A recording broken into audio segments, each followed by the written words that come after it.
अंजली दमानी यांचा पोलीस चौकशीवर आक्षेप। संतोष देशमुखांच्या हत्येच्या तपासात मंत्री धनंजय मुंडेंचा दबाव। दमानी यांचा आरोप।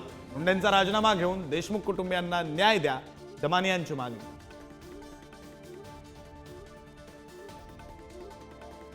धनंजय मुंडेंचा राजीनामा घेणं अजित पवारांच्या हाती। दादांनी ठरवल्यास मुंडेंची हकालपट्टी। सुरेश धसांचं वक्तव्य। आकाच्या पिलावळीचा माज उतरवणारच, धस यांचा इशारा। महादेव मुंडे हत्या प्रकरणाचा तपास एसआयटी सीआयडी मार्फत करावा। महादेव मुंडे यांच्या पत्नी ज्ञानेश्वरी मुंडेंची बीड पोलीस अधीक्षकांकडे मागणी।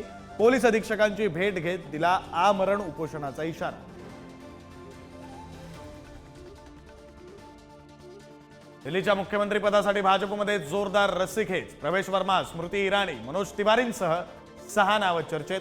कुणाच्या गळ्यात सीएम पदाची माळ पडणार, लवकरच निर्णय।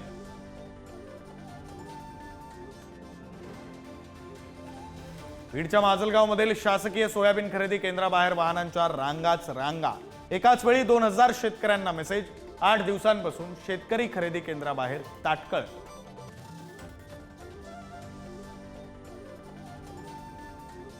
पुण्यात पोलिसांनी काढली आरोपींची धिंड। वाहतूक पोलिसावर हल्ला करणाऱ्याला आणलं गुडघ्यावर, तर गाड्यांची तोडफोड करणाऱ्यांची फरासखाना परिसरात वरात।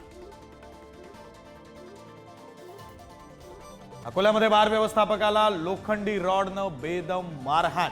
बिलात जास्तीची रक्कम आकारल्याचा आरोप। मारहाण करणाऱ्यांविरोधात गुन्हा दाखल। भंडाऱ्याच्या लाखनी ग्रामीण रुग्णालयातील शिपायाला रुग्णांच्या नातेवाईकांकडून मारहाण। मारहाण करणाऱ्यांवर कारवाई करा, अन्यथा काम बंद आंदोलनाचा रुग्णालयातील कर्मचाऱ्यांचा इशारा। नागपूर हुडकेश्वर मध्ये विवाहित महिलेची हत्या करून मृतदेहावर बलात्कार। आरोपी तरुण पोलिसांच्या ताब्यात। संबंधास नकार दिल्यानं महिलेची हत्या केल्याची तरुणाची कबुली।